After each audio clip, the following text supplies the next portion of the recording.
Hello everyone, welcome back to Learning Classes of Accountancy. Today in this lecture, I am going to cover your chapter 2. I am going to complete this chapter in this lecture. In my last lecture, I have explained you assets, liabilities, the transaction, business entity. Now in this lecture, I am going to cover the last accounting terminology of the business. See, discount. What is discount, beta? It is the amount of reduction in the price of goods and or services or a reduction in the total amount payable for such goods and services. Such discount is further classified as trade discount and cash discount. Discount क्या होता है बेटा? Discount is the reduction in the price of goods or services और reduction in the total amount payable for such goods or services. जो reduction हो जाता है price में goods और services को में या फिर जो total amount reduce हो जाती है at the time of payment, that is called discount. Discount two parts में divided है बेटा. One is cash discount, another one is trade discount. What is trade discount? It is a reduction in the prices of the goods allowed by the seller to the buyer for buying goods of certain quantity or value. When such discount is allowed, purchase and sales are recorded in the books at their net value. देखो trade discount क्या होता है? Trade discount manufacturer directly देता है to the wholesalers. Trade discount को हम books में show नहीं करते हैं. जो भी क्वांटिटी होलसेलर परचेज कर रहा है उस पर जो नेट डिस्काउंट मिलता है, that discount is known as trade discount on the quantity purchase by the wholesaler. और वो डिस्काउंट आपकी बुक्स में शो नहीं होता है और हम बुक्स में जो है सेल्स की या परचेज़ की नेट वैल्यू को शो करते हैं. नेट वैल्यू क्या होता है बेटा? परचेज़ की net value purchase minus trade discount और सेल्स की net value sales minus trade discount. It means trade discount is not shown in the books. Trade discount को माइनस करने के बाद जो अमाउंट आती है उसको हम शो करते हैं बुक्स में और it is eight the time of purchasing the goods by directly from the manufacturer. Now see next is cash discount. It is allowed for timely payment of amount. Such amount is recorded in the books for which it is treated as an expense by the party allowing such discount and income by the party receiving such discount. Cash discount at the time of purchase नहीं होता है. Cash discount is given at the time of making payment. If the buyer is paying the money in time तो उसको जो discount मिल जाता है उस पर that is known as cash discount. और कैश डिस्काउंट हमेशा कैश मन पे ही होता है. जब हम पेमेंट करते हैं उसी पर आपका डिस्काउंट मिलता है और कैश डिस्काउंट को हम बुक्स में शो करते हैं. Cash discount is always charge after trade discount.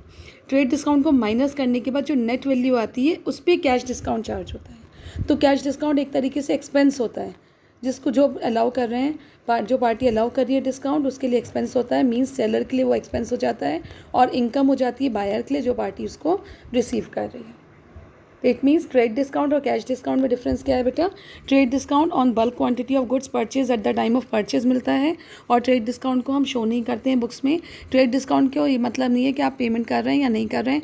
If you are purchasing the goods on cash और credit basis, that discount which is allowed at the time of purchase is known as trade discount और trade discount is not shown in the books.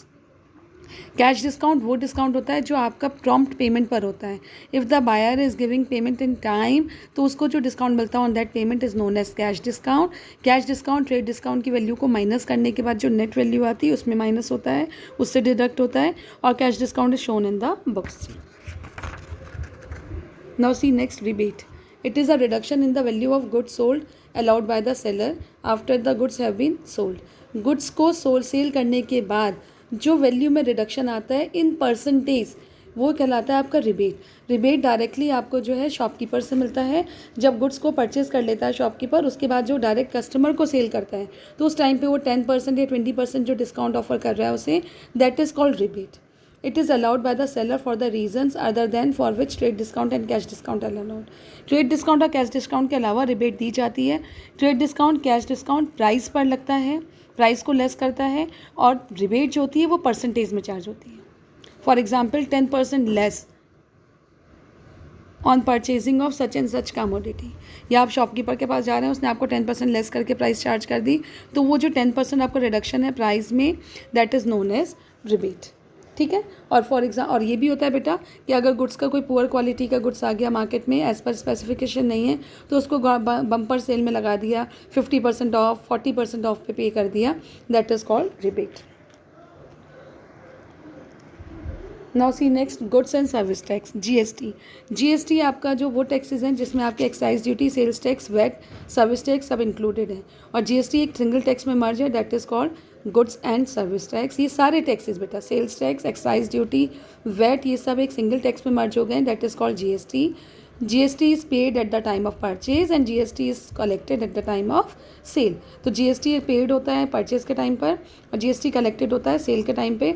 GST आपका जो है सारे taxes को मर्ज कर रहा है। अब आपके बायर को या सेलर को डिफरेंट टैक्सेस नहीं देने बल्कि एक ही टैक्स पे करना है, that is called GST, goods and service tax. कुछ अदर इंपॉर्टेंट टर्म्स हैं जो हम यूज़ करते हैं बिजनेस में, these are the accounting terminology, जैसे bad debts. It is the amount receivable by the business which becomes irrecoverable and is therefore treated as a loss by the business and debited to the profit and loss account. जब आप debtors जब कोई भी firm goods को sold करती है on credit basis, तो जिसको वो सोल्ड कर रही है दे बिकम द डेटर्स, जिनको क्रेडिट बेसिस पे सोल्ड कर रही है। कुछ डेटर्स ऐसे होते हैं जो पेमेंट दे देते हैं, लेकिन कुछ डेटर्स ऐसे भी होते हैं जो फर्म को पेमेंट नहीं देते हैं at the end of the accounting year.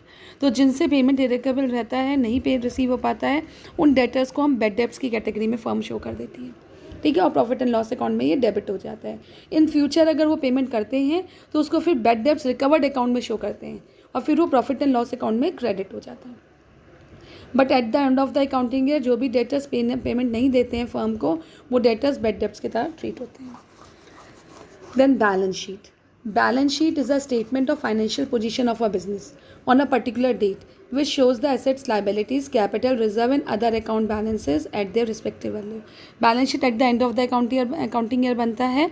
ये फर्म की फाइनेंशियल पोजीशन को, कंपनी की फाइनेंशियल पोजीशन को शो करता है। इसमें आपके एसेट्स, लाइबिलिटीज़, कैपिटल, रिजर्व और अदर अकाउंटिंग का रिकॉर्ड होता है। Now next is book value. मैंने आपको बोला market value, cost price, book value. Book value क्या होती है? It is the value of at what which the item appear in the books of account और financial statement. Book value cost price होती है जिसमें आपके आइटम्स को हम बुक्स ऑफ अकाउंट में शो करते हैं। Book value is known as cost price या एसेट्स एंड लाइबिलिटीज़ हैं जिनकी परचेजिंग प्राइस हम बुक में शो कर रहे हैं, तो वो परचेजिंग प्राइस उसकी बुक वैल्यू हो जाती है। Next is books of account. It is the records or books in which all financial transactions of an entity are recorded and maintained. हम कहते हैं हम अकाउंट मेंटेन करें, तो जिस बुक में हम उस अकाउंट को मेंटेन करते हैं सारी फाइनेंशियल ट्रांजेक्शंस को, जैसे जर्नल हो गई, लेजर हो गई, कैश बुक हो गई, बैंक बुक हो गई, वो सब बुक्स ऑफ अकाउंट का पार्ट है। Next is cost of goods sold. It is the cost attributable to the production of goods sold and और सर्विसेज रेंटेड। जब आप गुड्स को प्रोड्यूस करते हैं तो उसमें जो भी कॉस्ट इन्वॉल्व होती है that is known as cost of goods sold. Cost of goods sold में आपका परचेज आता है, closing stock, opening stock. Cost of goods sold का फॉर्मूला बेटा opening stock plus purchase plus direct expenses minus closing stock, that is cost of goods sold. Debit, it is the left side of an account and is derived from an Italian word debit. In case where an account is to be debited, the entry is posted to the debit side of an account and in case it is said to be account as debited. Debit आपका left hand column है किसी भी account का जिसमें आप amount को post करते हैं, जिसको हम फर्स्ट कॉलम जो भी बनता है किसी भी अकाउंट में दैट इज़ डेबिट, और अगर आपके अमाउंट डेबिट हो रही है तो वो डेबिट कॉलम में पोस्ट हो जाती है। सेम ऐसे ही क्रेडिट होता है बेटा। It is the right side of an account and is derived from an Italian word credit. In case where an account is to be credited the entry is posted to the credit side of an account and it is said that the account is credit. Depreciation. It is a fall in the value of an asset on account of usage or passage of time or obsolescence. हम जब किसी भी machinery को purchase करते हैं तो हम उसको जब यूज़ करते हैं तो पासेज ऑफ टाइम के साथ उसके ऊपर डेप्थ चार्ज होने लगता है, मार्केट वैल्यू उसकी डिक्लाइन होने लगती है। तो जो purchase price minus market value होती है that is called depreciation on books, और ये आपकी एक्सपेक्टेड यूजफुल लाइफ पर लगता है। Then entity. It is an economic unit which carries out various economic activities and is established in accordance with the law enforced. Entity वो economic unit है जिसमें आपकी सारी इकोनॉमिक एक्टिविटीज़ होती हैं, जैसे प्रोप्राइटरशिप, पार्टनरशिप, कॉरपोरेशन, कंपनीज, ये सब एक बिजनेस एंटाइटी है। Entry. It is a transaction or an event which is recorded in the books of an account. वो ट्रांजेक्शन, वो इवेंट जिसको हम बुक्स में रिकॉर्ड करते हैं वो it is known as entry. बेटा ये सब टर्म्स हैं जो बिजनेस में यूज़ होते हैं, जैसे आपके प्रोप्राइटर, एंटाइटी, एंट्री। मैंने आपको बताया एक वर्ड आपका आ जाता है proprietor. Proprietor a person who owns a business and contribute capital to the business to earn profit is called proprietor. Rebate तो आपको मैंने अभी बताया था बेटा, reduction in the price of goods after the goods have been sold, ठीक है। Then solvent. It is the state where a person entity is in position to pay the debts. जब एक पर्सन आपका पोजिशन में होता है, उसके पास cash होता है, मनी होती है टू पे द डेब्ट, तो he is known as solvent. और जब पर्सन इस पोजिशन में नहीं होता है कि वो पे करे डेब्ट्स को, तो he is known as insolvent. बेटा ये अकाउंटिंग टर्मिनोलॉजी है, and from this lecture your chapter 2 has been completed till 1 and 2 chapter. What's first and second chapter will be there in your T1 exam. Note down all the things in your notebook properly. Thank you beta, have a nice day. Do all the work properly.